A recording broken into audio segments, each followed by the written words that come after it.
Assalamualaikum warahmatullahi wabarakatuh. Perkenalkan, kami dari kelompok 2 yang terhormat Ibu Dahlia selaku dosen mata kuliah Manajemen Perubahan.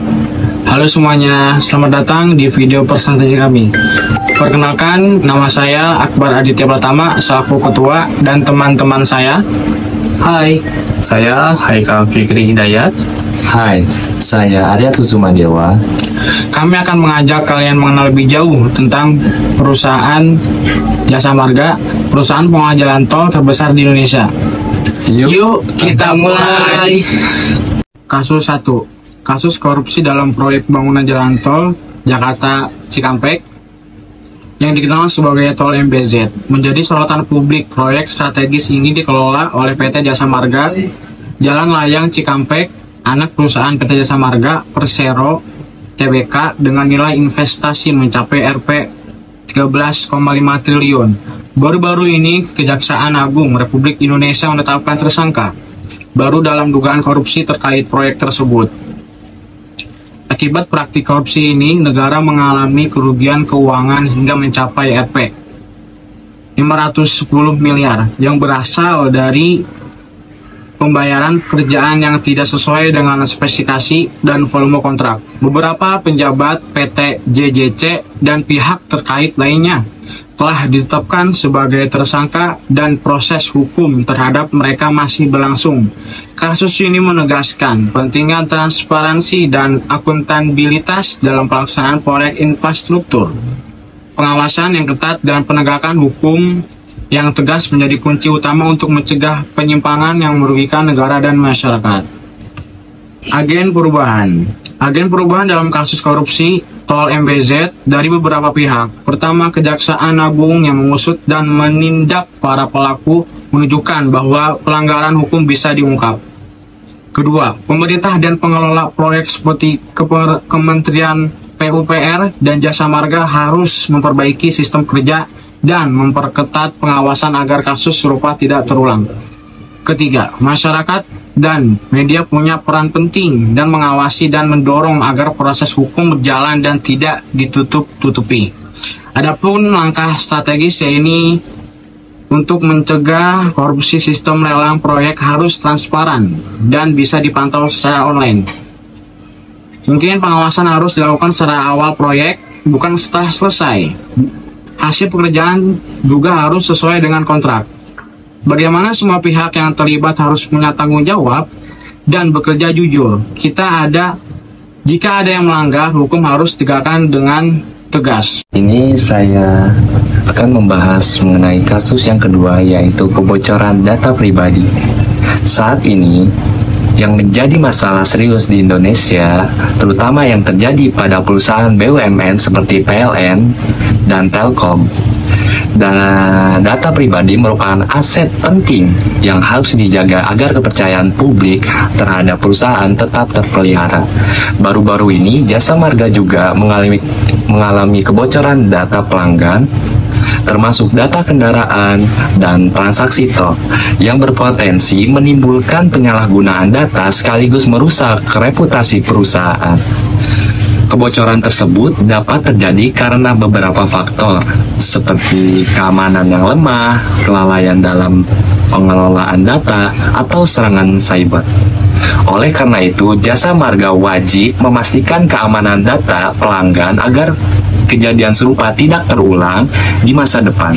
Jika dibandingkan dengan kasus kebocoran data yang dialami PLN dan Telkom, tampak bahwa perlindungan data pribadi di perusahaan BUMN masih perlu ditingkatkan secara signifikan. Hal ini juga berkaitan dengan regulasi yang berlaku, di mana perlindungan data pribadi sudah diatur dengan regulasi yang berlaku, di mana perlindungan data pribadi sudah diatur dalam Undang-Undang Perlindungan Data Pribadi, dan perusahaan harus mematuhi aturan tersebut guna menghindari sanksi hukum.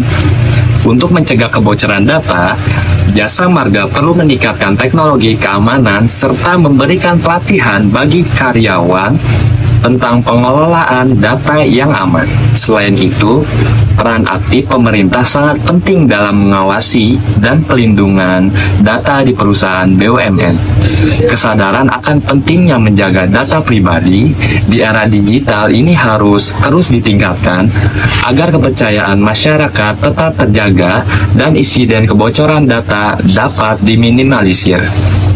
Dan di sini saya akan menjelaskan agent of change-nya. Agent of change dalam kasus kebocoran data ini adalah jasa marga yang harus memperbaiki sistem keamanannya. Pemerintah berperan sebagai pengawas melalui Undang-Undang Perlindungan Data Pribadi. Karyawan wajib mengelola data dengan aman dan masyarakat ikut mengawasi. Semua pihak harus bekerja sama agar kepercayaan publik tetap terjaga dan kebocoran tidak terulang. Langkah strategi dalam menangani hal itu. Jasa marga harus meningkatkan sistem keamanan data dengan teknologi yang lebih canggih dan juga kuat. Pelatihan rutin bagi karyawan tentang cara pengelolaan dan melindungi data juga sangat penting. Perusahaan wajib mematuhi Undang-Undang Perlindungan Data Pribadi agar terhindar dari sanksi hukum. Selain itu, pemerintah harus aktif mengawasi dan memberi dukungan kepada BUMN dalam menjaga data pribadi.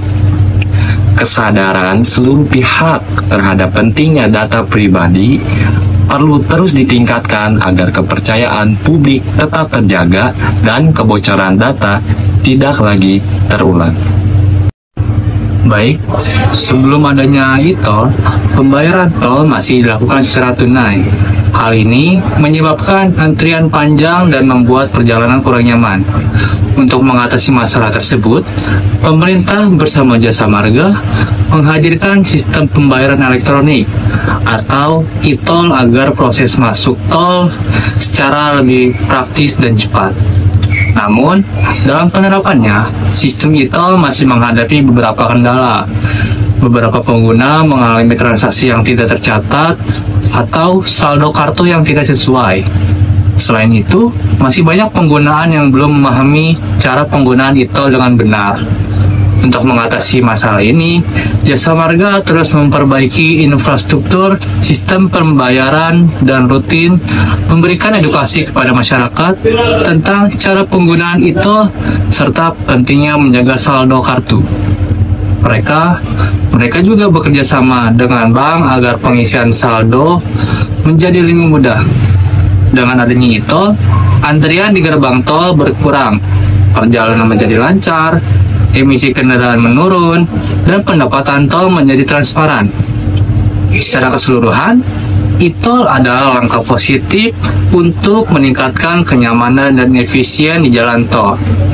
Meskipun masih ada tantangan, perbaikan terus dilakukan agar manfaatnya bisa dirasakan lebih luas oleh masyarakat dan juga negara. Agen of change dalam penerapan e-tol ini adalah pemerintah dan jasa marga. Mereka berdua sebagai pihak. Agen of change dalam penerapan e-tol adalah pemerintah dan jasa marga. Kedua belah pihak ini sebagai pihak yang menginisiasi sistem pembayaran elektronik untuk meningkatkan efisiensi tol. Bank juga berperan sebagai mitra dalam memudahkan pengisian saldo kartu. Penggunaan jalan tol menjadi agen perubahan dengan belajar dan adaptasi menggunakan e-tol secara baik. Pihak ini bersama-sama mendorong perubahan menuju sistem pembayaran tol yang lebih cepat, praktis, dan transparan. Selanjutnya, langkah strategis. Langkah strategi yang dilakukan dalam kasus e-tol ini meliputi peningkatan infrastruktur seperti pembayaran agar lebih andal, serta edukasi rutin kepada pengguna tentang cara pemakaian e-tol.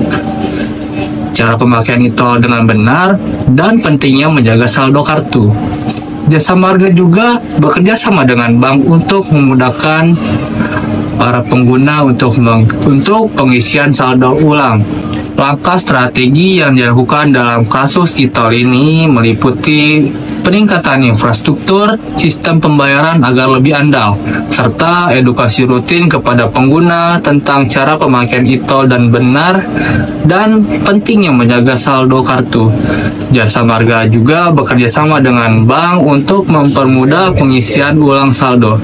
Selain itu, perbaikan terus dilakukan untuk mengatasi kendala teknis sehingga pelayanan menjadi lebih cepat, nyaman, dan transparan. Demikianlah presentasi kami mengenai PT Jasa Marga. Kami berharap informasi yang kami sampaikan bisa menambah wawasan teman-teman semua mengenai peran Jasa Marga dalam pembangunan infrastruktur Indonesia. Terima kasih telah menyimak video kami. Mohon maaf jika ada kesalahan dalam penyampaian. Sampai jumpa dan terima kasih.